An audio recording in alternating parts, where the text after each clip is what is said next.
Hello dear students, I am Sitaram Kakarala, currently Vice Chancellor, Global University. I would like to discuss chapter 6, module 4, which deals with human rights and the post-human. You may be surprised to hear the term post-human because human rights are normally applied to the human being, not to the non-humans.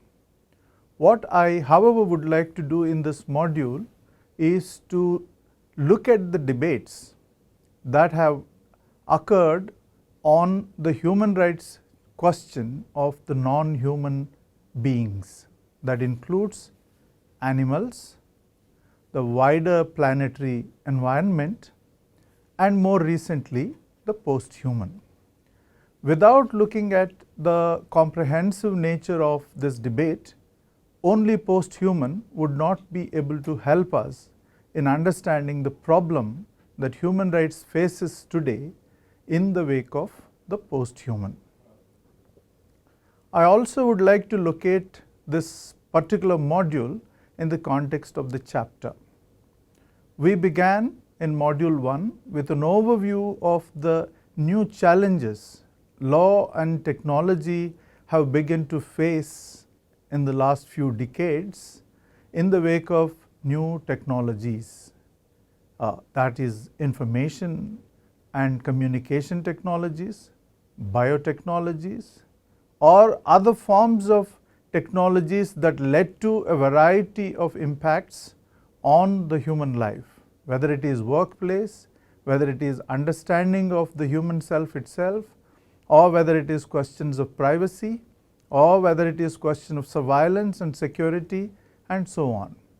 So the key themes that we covered so far are the question of surveillance and the state question in contemporary times, the newer kind of strategies that the nation states are adapting to deal with the questions of surveillance, which is causing a variety of concerns in terms of the security of the person, right to liberty, and so on and so forth. And in a similar way, we have also seen the impact of media and communication technologies on the specific issue of privacy and how the idea has transformed from a very 19th century concept of being a very private matter of the individual into the privacy question in the wider world of social media and beyond.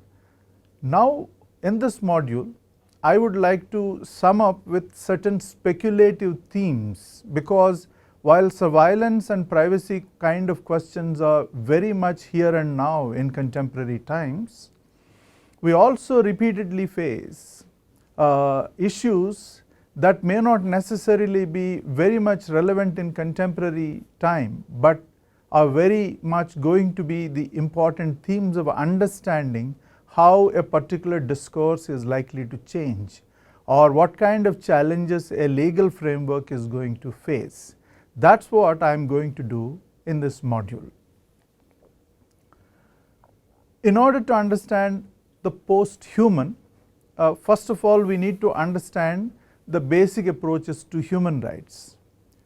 Once I clarify my basic approaches description, I will then move on to the post-human.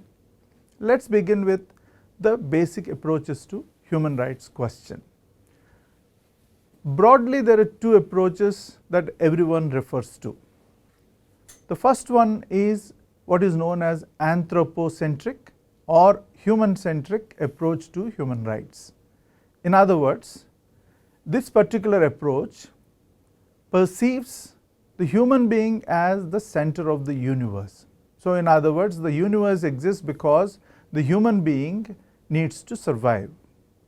The second, the ultimate goal of humankind is self-preservation by mastering the universe. So in other words, the purpose of the human existence is to master the universe.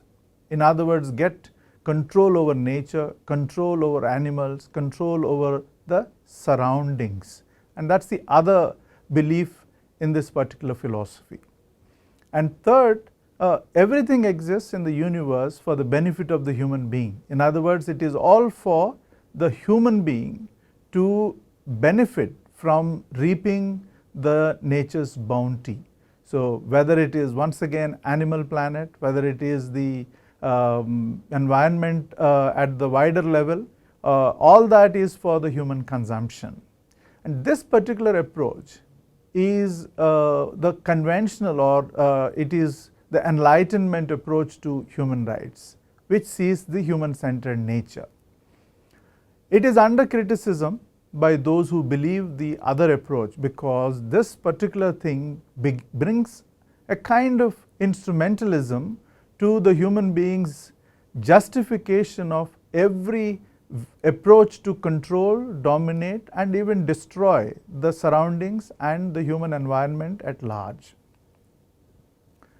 The second approach, the ecocentric approach, is the opposite, which perceives the universe as a complex and inexplicable arrangement of interconnected beings. In other words, human being is no longer the center of the universe. The universe is a conglomerate of various kinds of species, and the species survival is complexly connected, but those connections are sometimes discernible, sometimes not, and therefore there is no finality of an answer as to what leads to whose survival. And that particular kind of a complex organism as the basis of the ecosphere in which we are, and therefore the inevitable nature of interconnectedness, is what the primary point of ecocentric approach is. It also perceives human being as one among a myriad organisms that form the ecosphere of life. In other words, the life forms are so diverse and so inexplicably complex that human being is merely one among them, and that's an understanding that human beings must get if they want to understand the ecocentric approach. And finally, that this approach also believes that there is a close and delicate connection between the sustaining the ecosphere and species survival. In other words, the survival of human being and therefore the survival of the species at large depends on sustaining the ecosphere, and which means sustaining the balance of the ecosphere. So which would naturally lead to a problem where the human being doesn't know the interconnectedness and its complexities fully yet, at least, and then the survival of the human species therefore is not an end in itself. It has to mediate itself vis-a-vis the survival of many other species, and that's what the very complexity of interconnectedness is. And this is the ecocentric approach as a contrast. Now let's see what is the way these two debates apply to the basic question that I posed in the beginning, that is, should human rights be applicable to non-humans? So in other words, are human rights only for human beings, or should there be a broader understanding of human rights as a language of species rights? Not just human species, but species of the ecosphere. And that particular contrast could be seen through, for instance, two major debates that happened outside the human rights framework. Number one is the debate on the human rights of animals. In other words, what is the basis of thinking about rights of the animals? Should they have rights? They can't speak. They can't understand what is the world around in the way human beings do. They don't have a culture quite like human beings who have a sense of creating a language, a particular way of communication, and so on. This is a general sense by which human beings looked at animals, until more recently far more serious scholarly work demonstrated that all species do have various ways of communication which may not be discernible to a naked human eye, but they do have, and there is a complex way by which these organisms have survival mechanisms, communication strategies, and so on and so forth. But will that be enough to say that animals should have rights? And if it is so, what is the basis?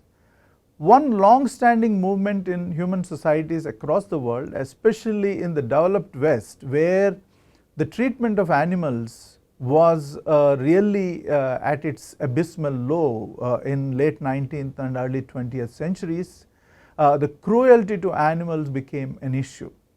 So the plank of argument for the animal rights activists in the initial stages was cruelty to animals must be abandoned. In other words, there must be a humane practice, whether it is slaughter, whether it is other forms of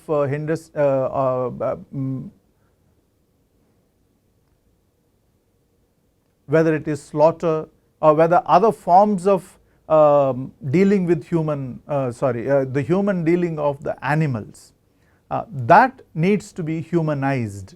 It is a humanistic virtue where the animals are to be treated with humane approach and seen to it that the violence meted to them is minimal in terms of the practices like slaughter. But that is once again very much within the fold of a humanistic virtue where the human beings feel pained about the cruelty meted to the animals, and therefore that should not be there. But that still is not a rights approach. So what is the basis by which animals can have rights?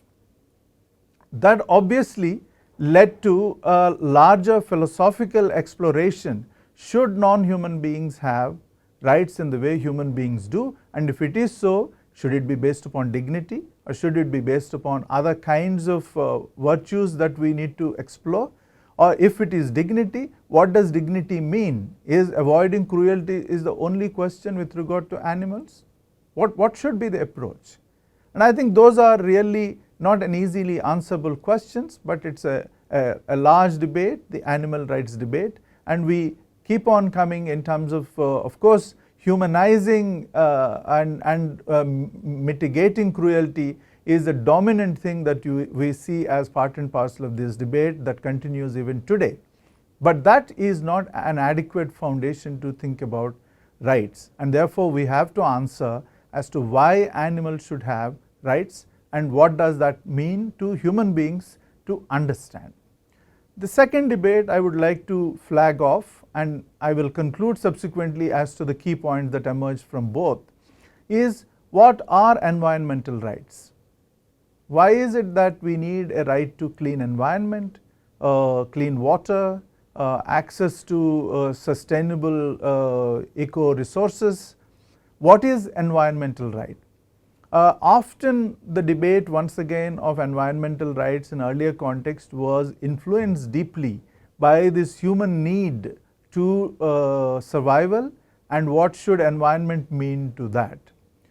Of course, it's an integral part. There is no denial that ecological resources are very critical for human survival. That goes without saying. But if you extend the same logic to a much wider phenomenon, then obviously industrial harvestings, large tree fellings in tropical forests, all of them would also become part of human survival questions. Of course, a little arguable point that it is being done indiscriminately and so on. So therefore, the caution is the only point that will come rather than philosophically changing the argument whether environment, the right to environment is seen only as something that is to be serving the needs of the human being. I think that obviously is an issue to understand.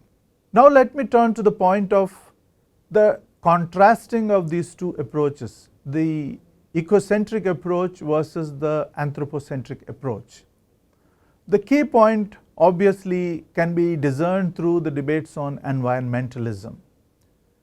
The international lawyer Catherine Ridgwell some time ago provided a broader framework in which she argued that there is a contrast between the way right to environment is to be seen vis-a-vis the rights of the environment. And I think the contrast between right to environment and rights of environment sums up the philosophical differences between the ecocentric approach and the anthropocentric approach. The anthropocentric approach perceives the right as right to environment, and predominantly that means it is human beings need to have clean and safe access to environmental resources. Whereas in the context of ecocentric approach, it is rights of the environment. And what does it mean? It means to perceive that all the planetary species, that is the animal planetary world, the forests, the trees, everyone who is identified as a species of the life world has rights. And how should we therefore find a mechanism of honoring those rights, or whether human beings must acquire a different kind of a language of rights whereby they would see their own responsibility towards the rights of, say, animals, towards the rights of, say, the trees, and so on and so forth. It might sound a little speculative and very seriously unacceptable for those who would take anthropocentric approach very seriously. But it is important if we are to believe the complexity of the interlinkages that I pointed out in the beginning. If we don't pay adequate attention to those philosophical questions, we are quite likely that we are going to face serious issues with regard to the very idea of the human very soon, and that we will see when I am going to touch upon the posthuman. Now let me come to the point of the posthuman. What is the key point? I will prelude the posthuman discussion with the following. Let us assume what is the key point by which the human rights debate happens: dignity. And dignity is necessarily connected to the idea of emotion, feeling. And then it is equally connected to a rational part of the self, agency, capacity to act. In other words, human rights therefore is very clearly connected to a thinking being, a rational being who has a capacity to act and feel through the emotion. And so if these are qualities that we have to delineate from the human rights debate and try and say, what if all planetary species have emotions? What if all planetary species have a sense of a rationale? In other words, they have a particular way by which they also have a capacity to act. That we may not be able to see, but they do. Then of course it is then the critical question as to how do we frame the languages of responsibilities of the human beings vis-a-vis those species. It becomes more complicated when we are to ask a question: what if the human beings have to face machines who have acquired emotions? It might sound tremendously science fiction question, and it is of course science fiction question at this point of time, but it is no longer an isolated science fiction question. We know the great work of Stanley Kubrick, the Hollywood director, and his Space Odyssey film way back 50 years ago, where he tried to show what would happen if machines were to acquire emotions. And it's an interesting speculation at that time, but last 10 years we have seen, both in Hollywood as well as across the film field in many regional languages and in Hindi language in India, a number of films on the robo and the humanoid robo, a robo who has acquired emotion, fears, jealousy and other kind of human failings, quite like any other natural human being. And then what happens? And of course we have a number of dystopian, maybe somewhat funny, sometimes energizing human stories. But that's not what I'm interested to really delve into. But the fact that there is a possibility of thinking that machines can have emotions or can acquire emotions is an interesting problem that we need to understand.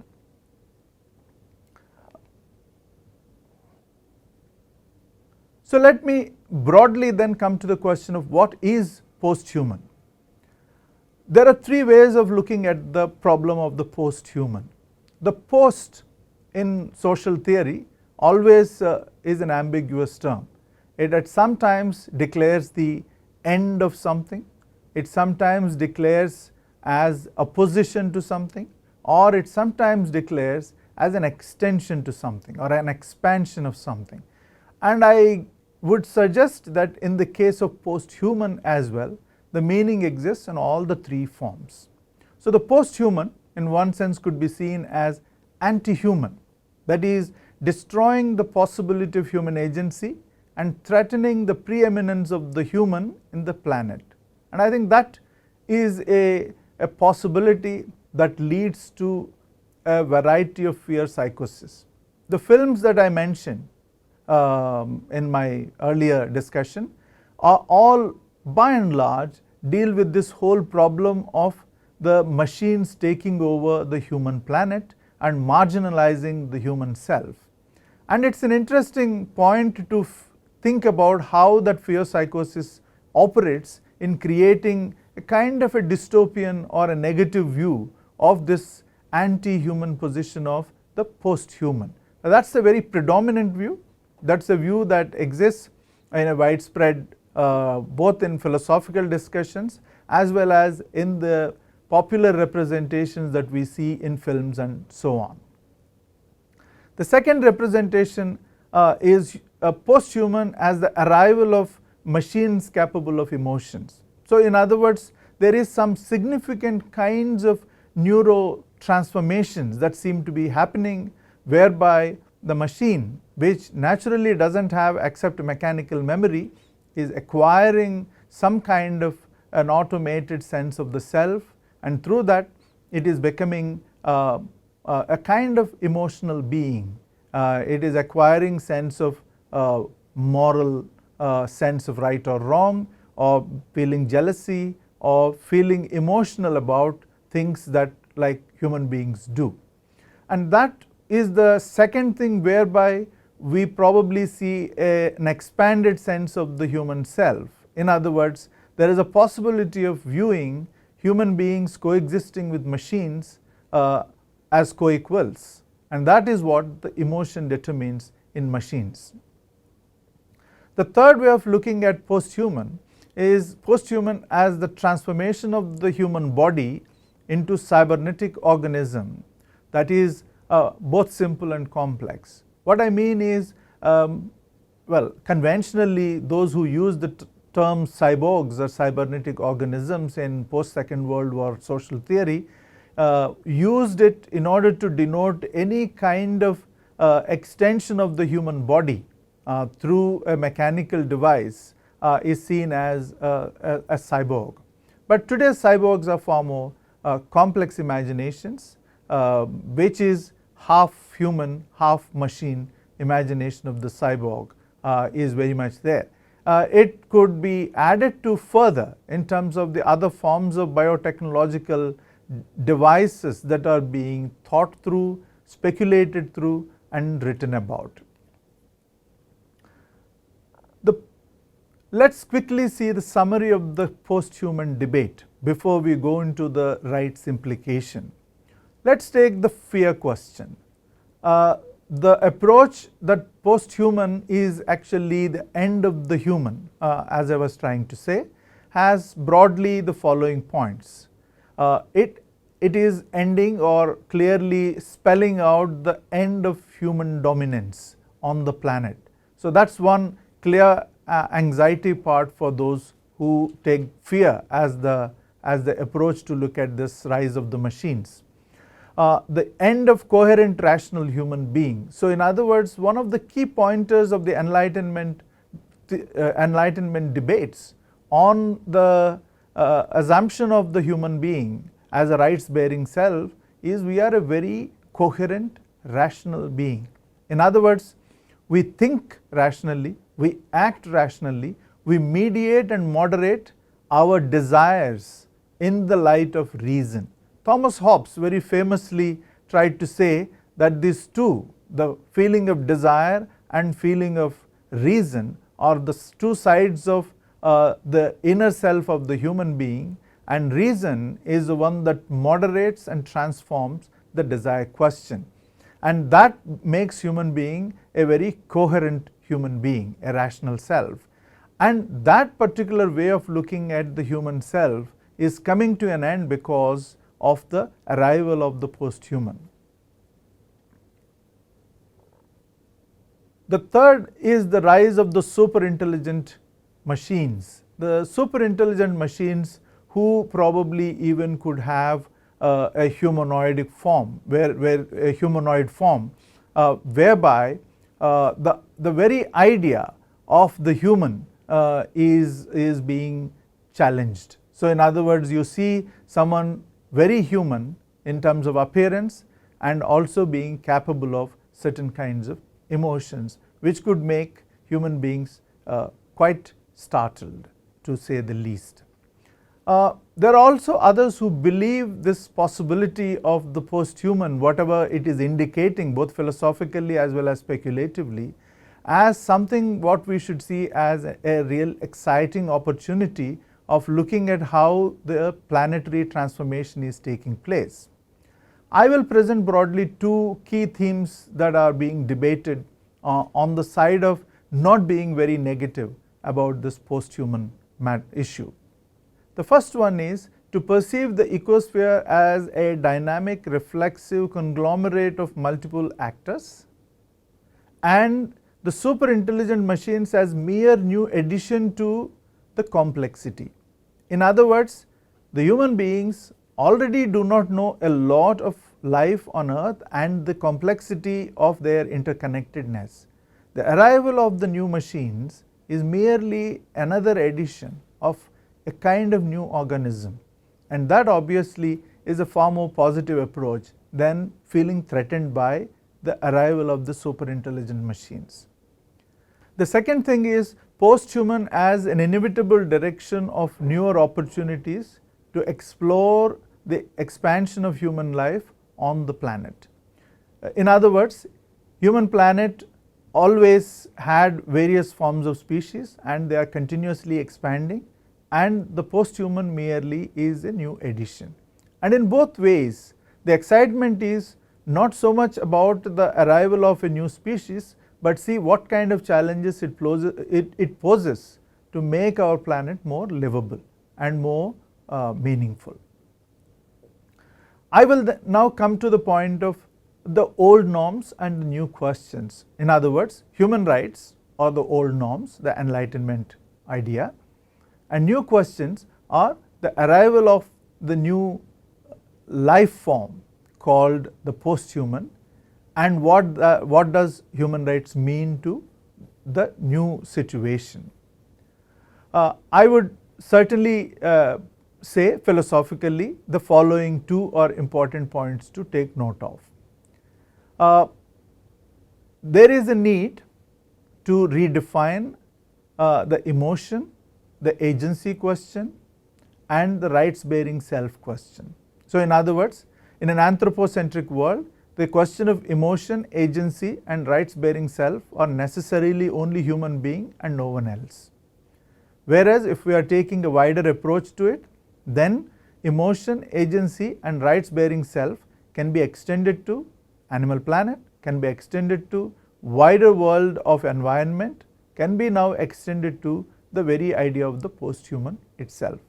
What implications would it have is an interesting point, and we have already seen societies, associations, clubs that try and argue and articulate, say, rights of the robos and so on. So in other words, we have a direction of work which is indicating that human beings must learn to become more responsible towards dealing with anything that probably has a kind of life, right. That obviously is one thing that is happening, and it's an interesting direction to see what are the kinds of possibilities open up.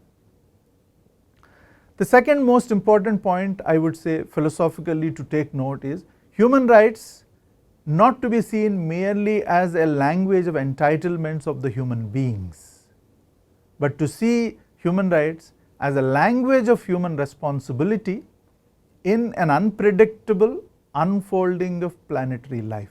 In other words, if we imagine planet as something that would have unpredictable unfolding of life, and it has been all through and through, and if it is so, then human rights must make human beings responsible towards those situations. In other words, it is not merely a language of seeking entitlements vis-a-vis the state or society or other individuals, but also acquiring greater obligations and responsibilities towards the other species, and that includes the species of the post-human. And therefore, this whole conflict of the fear versus excitement could be summed up with this quote I would like to recite from Catherine Hales, who has written this wonderful book, How We Became Posthuman, concludes the book with this particular sentence. Let me read it out for our discussion. Although some current versions of the post-human point toward the anti-human and the apocalyptic, we can craft others that would be conducive to the long-range survival of the humans and of the other life forms, biological and artificial, with whom we share the planet and ourselves.